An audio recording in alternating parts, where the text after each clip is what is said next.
Try to catch me howling at the moon. Hello, everybody. Welcome to Take Two with Gary Brooks. We're saying Gary Brooks because I would have had my ass handed to me if it was the first one because I kept saying Gerry Brooks. But in my defense, Gerry, when I met you, what did we meet like 3 years ago? One of the first thing I asked you is, what do I call you? And you were like, you can call me whatever. Yeah, absolutely. But my district calls me Gerry because it's spelled Gerry and people just miss. So it was okay. I just knew people would go, you got that name wrong. But I go by a lot worse than that too. So we're good to go. Okay, but what do you prefer? Well, Gerry. Do you prefer pronouns? Yeah. Gerry is the name the mother gave. But I also will go by Gerry, but Gerry, yes, absolutely. Okay, Gerry. I was telling people that I was having you on the podcast, and of course, all my education-related friends and fans are so excited that you're on here and we're chatting finally. But then I realized that there's so many other people who A, know you who are not in education, or B, don't know you. And I was they're like, who is this? And I'm like, it's Gerry Brooks. They're like, I don't know who that is. I'm like, listen, he's got millions of followers on YouTube, Facebook, Instagram. He's like this super famous principal. And they were like, like a principal? And I'm like, yeah, there's this whole thing. Absolutely. Give us the elevator pitch of like who you are, where you're from, what you did, as long as you love me. Absolutely. So I am an educator in Lexington, Kentucky, and been in education for 27 years, principal for 17. And 3 years ago, I put up a video on Facebook. It went viral. And I had been sending them out to my staff, so I just kept putting them up there.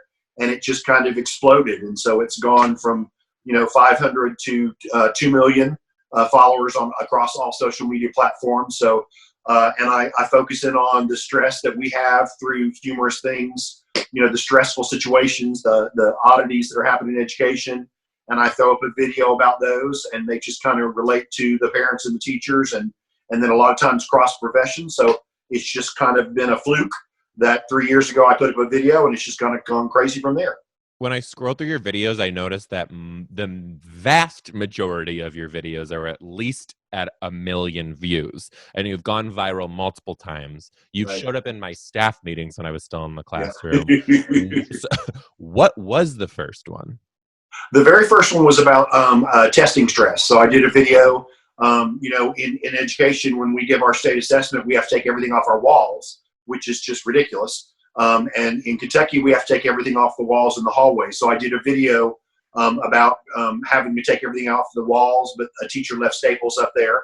And so, I was on there going, this is a staple. The kids are going to think about staples, and they're going to think about a computer, and it's going to, teach them about scarcity. And so that's just what it was. And then I did a video about what teachers can get principals for Christmas.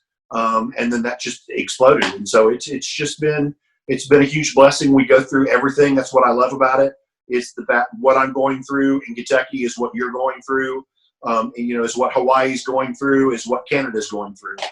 So it's just, luck of the draw that I put it out there at the right time. And it's been huge. It's been great. So what did that look like? So you noticed the first video went viral, so you're like, maybe I'll do this again, and then you just kept going. Like, where was your mind at? Like, I should do this, or I shouldn't do this, or what were you thinking? Well, the first video was the one on testing that I sent to my staff, and that was in May. And then I was just sending videos to them every once in a while. Well, it was December that the one went viral. And so at that point, I just thought, okay, I've got all these videos. Let me just start throwing them up there once every week or so. And so, it grew from 7,000 followers to 10,000 to 100,000. And I just kept doing it every time something silly came up at school. I put it up there, and, where we're at now in the social influencer market, at that point I was not. I was just thinking, wow, this is so cool. This is so cool. And then it gets to the point where people start calling you and saying, would you like to speak? Would you like to do this? So it just kind of exploded on a natural thing of me putting up videos that I had either sent to my staff or that I was making. Do you enjoy it? I do. It's a stress relief. I mean, that's what I love about it. I love putting a video up there and having someone say, thank you for saying that, because I don't feel so comfortable saying it.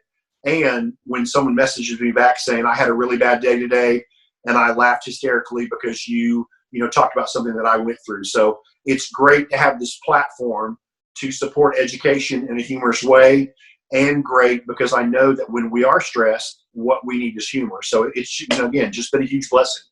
And I feel like yours and my philosophy are very similar in the fact that like humor is medicine, and that's kind Absolutely. of Yeah. Well, you've seen that. You've seen that the popularity of what you've done, because the humor draws people in, and then the connection is, oh my gosh, you were talking about something, your spelling test, that one, hilarious. Every teacher in the world, jumped all over that. And so when you put something out there that can be is relatable to a profession, that whole profession jumps right on there. And then, again, you build relationships, get to know people. It's just a huge blessing.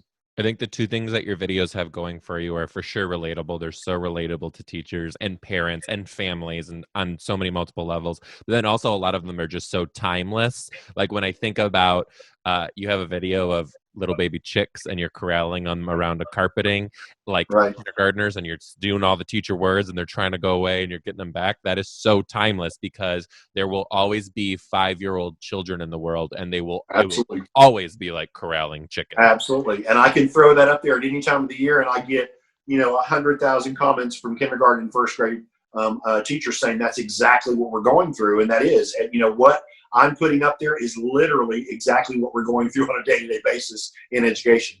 Okay, I reached out to some of my people, and a lot of my people are your people. And Right. someone wrote, because you film the vast majority of your videos now are filmed in the front seat of your car. And someone online wrote, Gerry, what's up with the car? Right. Well, I was when I first started, I was doing videos kind of wherever, and I was doing them from my school.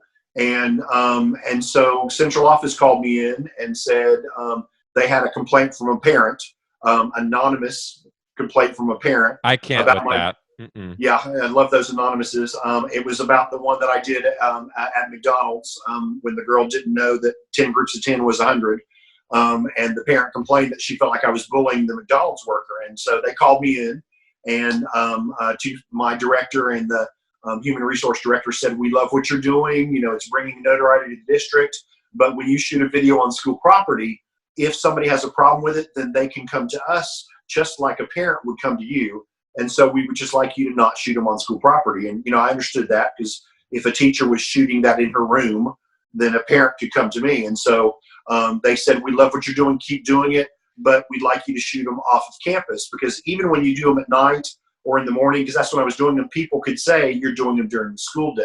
So I do them all in my car. It's a lot easier. I can rubber band my phone to my rearview mirror. I don't have to have any kind of setup, and I can pull over off the side of the street. So it just kind of transformed from making sure that I'm speaking for myself as an educator and not myself as a employee of any school or any district. So. And I had the same struggle too. My district was like, no, you can't be filming these in school. And that was after a while, but I actually stopped filming in school before they even really told me, because I taught a lesson using Jimmy John's, and it was very real to the kids. And I made them think that I needed to order lunch, which I did. And I showed them the Jimmy John's menu, and I was like, well, I want a sandwich, and then I want a snack, and then I want a side, and then I want a drink. So they had to choose which ones and then do the math to add up what my total was. They include the tax and blah, blah, blah. And then I did actually order it, and I was eating it. Well, I made a video out of it, and then apparently someone at central office called my principal and was like, did you know that Mr. Dombrowski is ordering lunch during teaching time? It's like, hey, guess what? I'm allowed to eat, first of all. Second of all, this is 30-second snapshot of my life. You have no idea what's going on. Right. So I think filming in your car, it sounds like you and your district were both in the same boat. Right. This is the best decision. Right. Well, you never know. I mean, I get real, I love TikTok. It's one of my favorite new platforms, but I'm floored all of these teachers are doing them in their classrooms, and some of them with their students. And, I know that you had done that before, but it can be scary. You never know who's going to turn on you.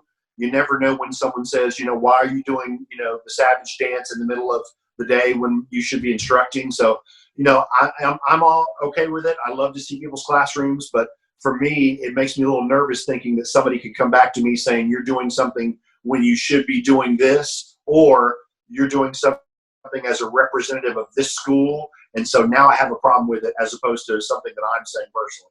Dude, I love TikTok. I'm obsessed. Yeah. Well, it's so great because you've got 15 seconds, and it's so YouTube, Facebook has gotten to the point where in order to get a large reach, you've got to have a 3-minute video because they've changed the analytics. YouTube is money, and so they want ads. And so if you want to get a reach of 1 million these days, you've got to have a 3-minute video, and you've got to let them monetize it, which means the video comes up in the middle of it. And so people don't know that. And people's like, why are you advertising? Well, if I put a video out there that's 15 seconds on Facebook, it might get 50,000 people to watch it. But if I put one up there 3 minutes with monetization, it's like millions. And so TikTok has given me the ability to go back to say something super quick, do a video, and be done with it. Whereas Facebook and YouTube are a little bit more complicated. You got to think about it through. So I'm just loving the 15-minute stroll through. If you don't like it, move.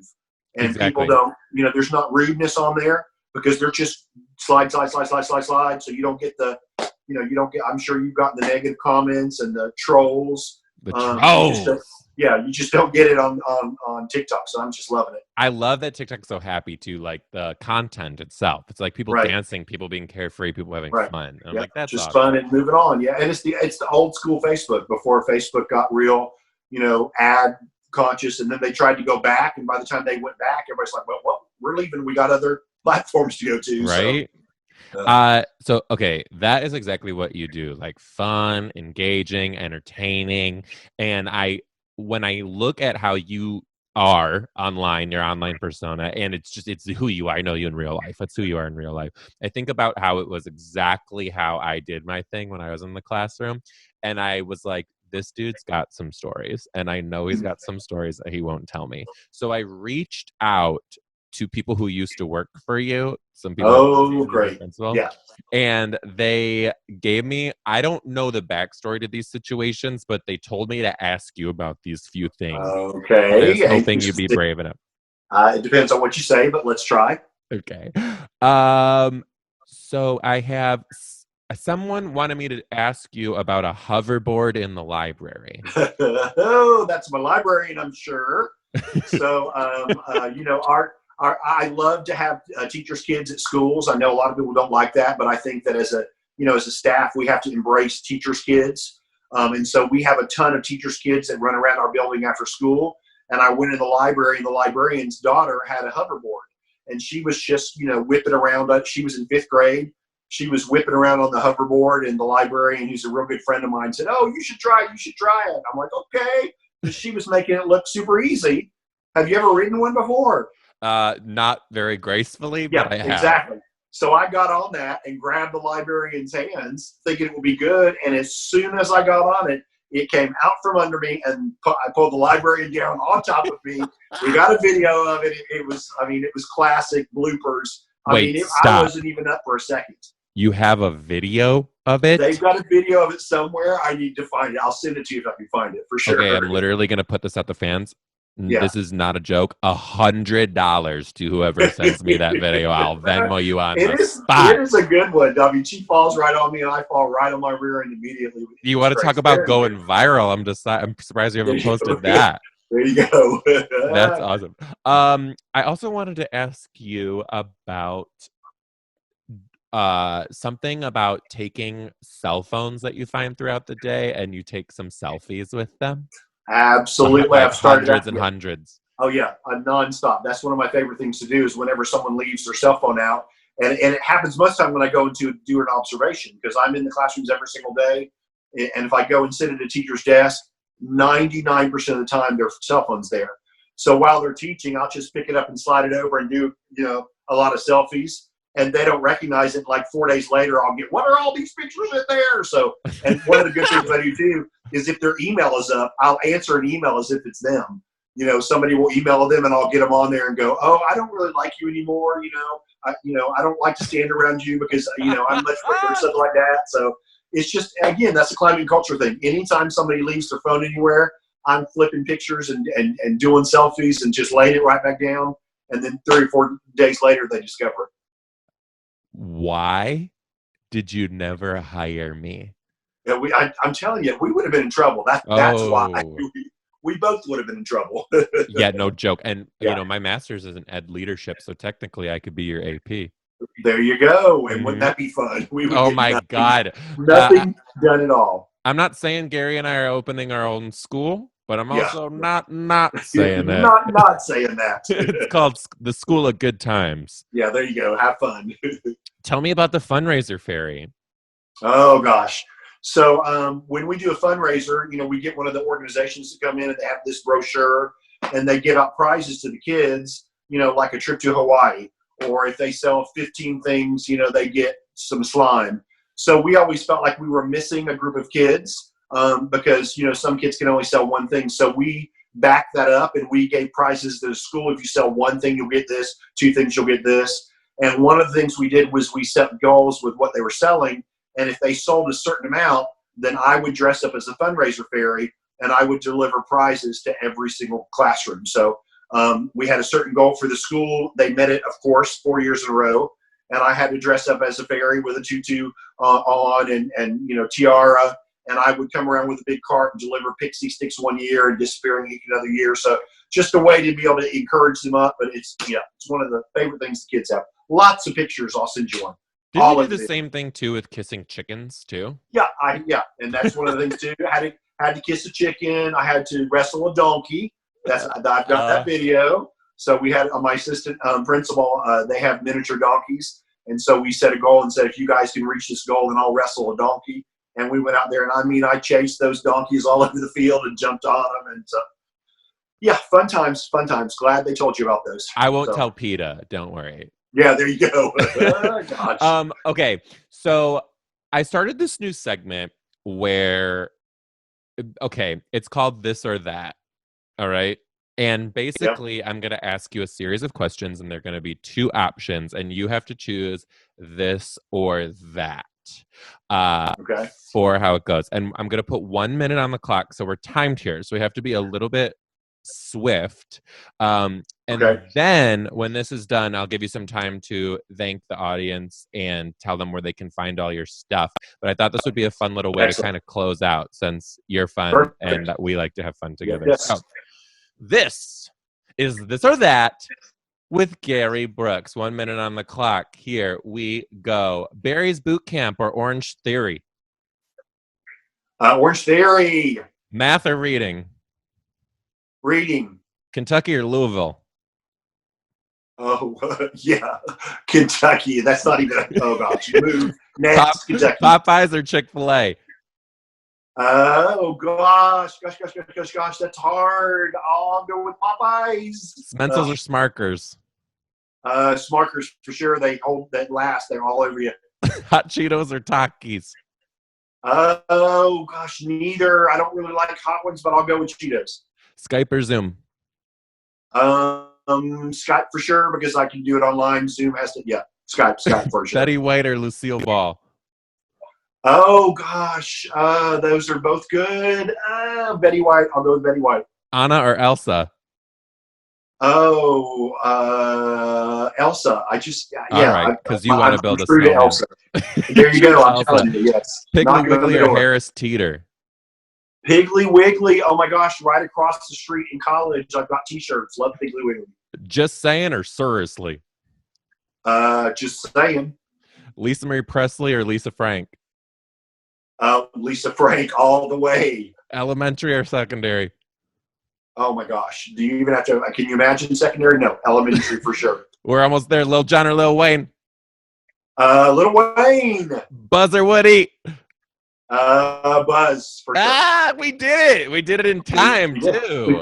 How about excellent? Got all through that. Cool. Guys, Gerry is such an awesome friend, an amazing educator, and such a funny, awesome person. Oh, hey, look at, I'm wearing one of your T-shirts right now. Yes, that's my new teacher, Educator Strong. Love it. Like me, Gerry's on the road, and he's also got social platforms all over the place. Gerry, hit him with all your stuff. Where can they find you? Where can they come see you live? Excellent. Where all of my social media is the same. It's Gerry spelled Gerry, Gerry, Brooks, Broks, Prin, Prin. So it's Gerry Brooks Prin, like principal. And that's my Facebook, Twitter, YouTube, Instagram, and TikTok. So Gerry Brooks Prin is all the way across there. and we announce those the events once we get out of this craziness that we're in right now. If you're watching this 3 years from now, we're in the coronavirus time. But once we get past those, once we hopefully get to fall, then I announce those, and I go over to all the large cities, and I'll do a Saturday event, just a 2-hour Saturday event for everybody to come together with your friends. And then we announce those up on social media. So we've got about 10 scheduled already, but we're waiting to announce those dates and locations once we can get past this pandemic and be able to get those. So just pay attention on those social medias, and they're they're announced there. And every once in a while, Gerry and I end up on the road together at gigs. We get booked together often, so you never know, you might catch us both. Yeah, I think we should just do a cruise. Like, Done. Do a cruise with just people coming with us, I'll be on this end of the cruise, you be on that end of the cruise. I'll take the back. Party over there, fun over here, but party over there. Right, you do church service, and I'll do the after party. There you go. Hey, Gerry, thank you so much. I really appreciate you. I love you so much. Thanks. Yeah, no Try to problem. catch See me ya. howling at the moon.